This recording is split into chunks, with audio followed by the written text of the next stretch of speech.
लेखक एक अन्य शक्तिशाली पुरुष के बारे में बताते हैं जिसका नाम पुज़ोल है। पुज़ोल अपने समय के एक विशालकाय व्यक्ति थे जिसका वजन 120 किलो था और उनकी लंबाई 180 सेंटीमीटर थी। वह अपने समय के सबसे सुंदर आदमी थे।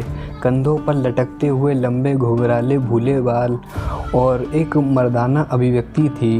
उनके आत्मविश्वास से भरी हुई नज़रें थी और उनके चलने पर ऐसा लगता था मानो कोई शेर चल रहा हो। असाधारण शक्ति थी उनके पास जिसके बारे में लेखक यहाँ बताते हैं। वह कहते हैं कि वह कंधे पर भारी बोझ को सहन करते थे।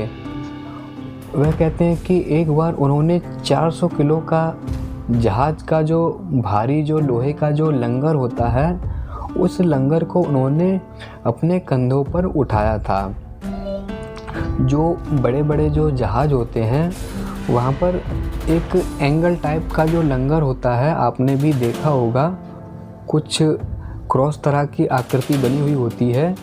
उस लंगर को उन्होंने अपने कंधे पर उठाया था और उस लंगर का जो वज़न था वह यहाँ पर 400 किलो बताया गया है।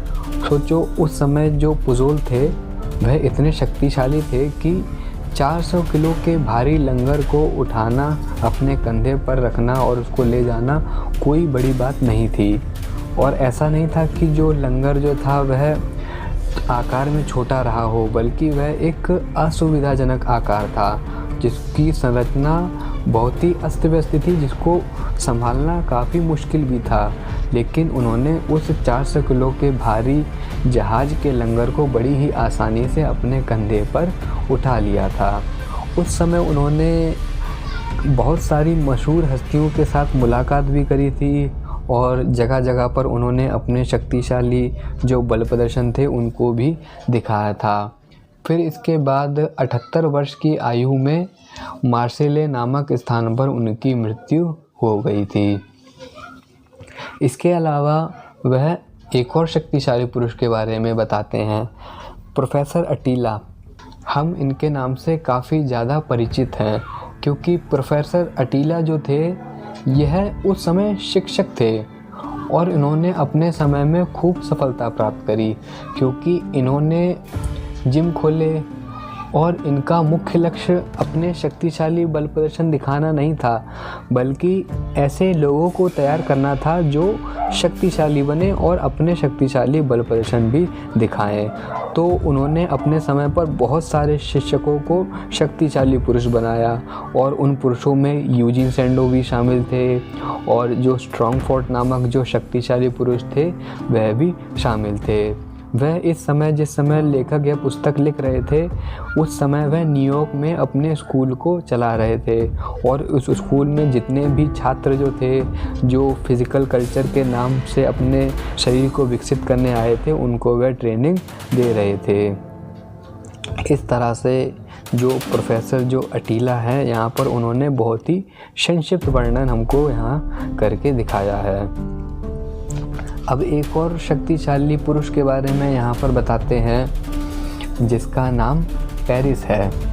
वह कहते हैं कि 1891 की बात है, वेंसी नामक जो सर्कस था वह हर साल की तरह लिली नामक जो मेला जो था वह वहाँ पर अपना प्रदर्शन करने दिखाने जा रहा था। तो प्रदर्शन का समय आने से पहले ही जगह जगह पर पोस्टर छाप दिए गए थे और उस पोस्टर में एक ऐसे शक्तिशाली बल प्रदर्शन के बारे में चित्रित किया गया था जिसके बारे में कभी किसी ने सुना ही ना हो।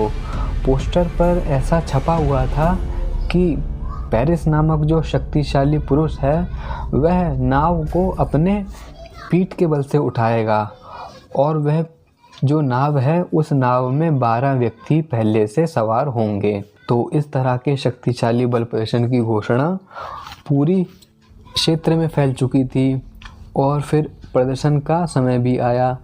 प्रदर्शन का समय आया और जिस नाव के द्वारा पेरिस को जो प्रदर्शन करना था उस नाव को भी लाया गया और उस नाव में जो 12 नाविक जो थे, जो उस नाव में बैठने वाले थे, उन्होंने अपने कपड़े पहने, नाविक वाली कॉस्ट्यूम में तैयार हुए और एक विशेष तरह का जो भव्य मंच जो था, उस मंच पर वह आए। और जो पूरी जो भीड़ थी वह इस शक्तिशाली बल प्रदर्शन को देखने के लिए आई थी। इस शक्तिशाली बल प्रदर्शन को लेखक जो थे, प्रोफेसर डेस्पोनेट जो थे, वह भी देख रहे थे। तो शक्तिशाली बल प्रदर्शन करने से पहले जो पेरिस जो थे, उनके पेट और पीठ की तरफ एक मोटा कपड़ा लपेटा गया, क्योंकि उनको पीठ के बल से इस भारी नाव को उठाना था ताकि आघात से बचा जा सके। इसलिए उनके चारों तरफ कपड़े को लपेटा गया। कपड़े को लपेट देने के बाद जो टेस्टल जो थे, 2 टेस्टल के बीच में जो भारी नाव जो थी वह रखी गई थी। टेस्टल एक तरह से सपोर्टर का काम करता है, नीचे से एक तरह से वो जैक का काम करता है, और उसके ऊपर जो भारी वजन जो है वह ताकि सपोर्ट में बना रहे। तो 2 टेस्टल के बीच में वह भारी नाव रखी गई थी और उस नाव में 12 व्यक्ति पहले से सवार थे। अब जो पेरिस नामक जो शक्तिशाली जो पुरुष जो थे, वह पूरी तरह से तैयार थे और वह उस नाव के नीचे गए। नाव के नीचे जाने के बाद उन्होंने पीठ को झुकाया और उनके जो 2 हाथ थे, उन्होंने उन दोनों हाथों को एक मजबूत जो टेबल थी उस पर उन्होंने उन हाथों को गड़ा दिया, क्योंकि पीठ के बल से उनको यह नाव उठानी थी। इसलिए उन्होंने अपने दोनों हाथों को उस स्टूल पर गड़ा दिया। अब इसके बाद उन्होंने ताकत लगाई और ताकत लगाने के बाद जो नाव जो थी वह सच में उन्होंने उठा डाली। और ऐसा शक्तिशाली बल प्रदर्शन देखकर लोगों की आंखें फटी रह गईं और उनके दिल की धड़कनें तेज हो गई कि जिस समय पेरिस ने यह शक्तिशाली बल प्रदर्शन करा, उस भारी नाव को उन्होंने उठाया, उस समय उनकी दिल की धड़कनें कितनी तेज हो गई होंगी। लोगों में इस तरह तरह की बातें हो रही थी। लेकिन अंत में आकर पेरिस ने इस शक्तिशाली बल प्रदर्शन को अंजाम दिया, जो लोगों की आंखों के सामने किया गया था, जो लेखक ने खुद अपनी आंखों से देखा था, और इसमें किसी तरह की कोई भी छल कपट था ही नहीं। इस तरह से जो पेरिस जो था उसने यह शक्तिशाली बल प्रदर्शन करा और उस नाव का वजन और उन व्यक्तियों का वजन जो था वह कुल मिलाकर के फिर 900 से 1000 के बीच में यह जो वजन है यह बैठेगा। तो इतना भारी वजन उन्होंने अपनी पीठ के बल से ही उठाकर दिखाया था। उस समय ऐसा शक्तिशाली बल प्रदर्शन सच में कठिन था जो हर कोई नहीं कर सकता था। लेकिन अपनी जान की बाजी लगाने के बाद भी उन्होंने ऐसा शक्तिशाली बल प्रदर्शन करा, लेकिन फिर भी इस प्रदर्शन को इतना अधिक महत्व नहीं दिया, क्योंकि वह समय ही ऐसा था जहाँ पर प्रदर्शन ही सब कुछ नहीं होता था। किसी व्यक्ति को यदि आपका प्रदर्शन अच्छा लगा है तो फिर वह खुश होकर के 5 फ्रैंक दे देगा, 10 फ्रैंक दे देगा, और वह ज़्यादा से ज़्यादा दे ही क्या सकता है। इसीलिए तो मैं कहता हूँ कि उस समय भी ऐसे अनेक शक्तिशाली पुरुष रहे जो पूरी तरह से अपने नाम को विस्तृत नहीं कर पाए, जो गरीबी में ही रह गए। पेरिस नामक शक्तिशाली पुरुष ने अपना सच्चा पराक्रम दिखाया, जिसको देखकर लोग भी दंग रह गए। अब जो लेखक थे वह वहीं पर थे। एक और शक्तिशाली बल प्रदर्शन था जिसके बारे में लेखक बताते हैं कि 50 किलो का जो वजन था और 30 किलो का जो वजन था, दोनों का परिमाप सेम था, लेकिन लोगों को जो बताया जा रहा था कि यह 50 किलो का वज़न है, वह वास्तव में 50 किलो का वज़न था नहीं, यह 30 किलो का वज़न था। यह बात लेखक को पता चली और लेखक ने इस संदर्भ में डायरेक्ट जो स्ट्रॉन्गमैन था, पेरिस नामक जो स्ट्रॉन्गमैन था, उससे बातचीत करी।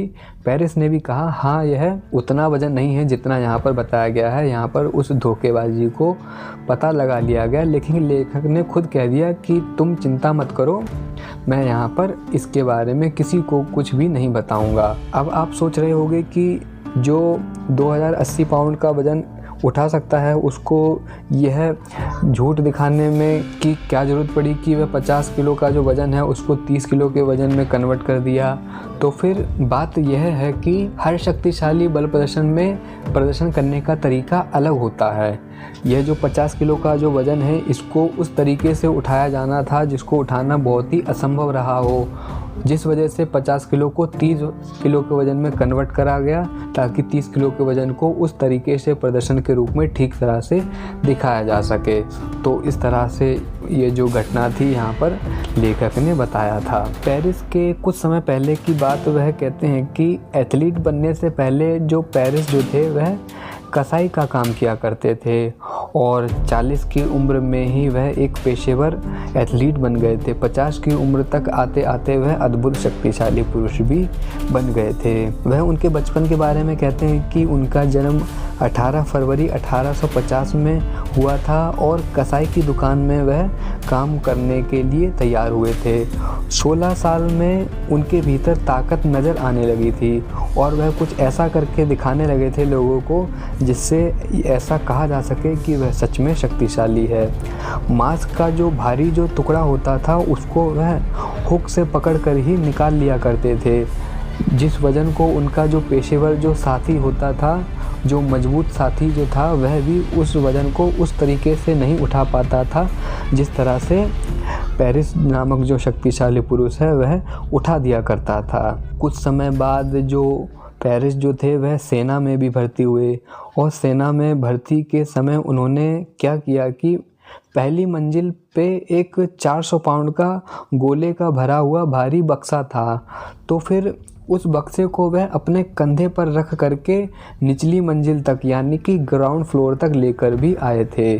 तो इस तरह से उन्होंने जो 400 पाउंड का जो भारी बक्सा था उसको कितनी सहजता से उन्होंने उठा लिया था। सेना में भर्ती रहने के समय में ही उन्होंने 600 मीटर के 4 चक्कर भी लगाए थे और उस मैदान के चक्कर लगाने के दौरान उन्होंने कंधे पर कई किलो के जौ का जो अनाज होता है उसके 3 बैग भी धारण कर रखे थे।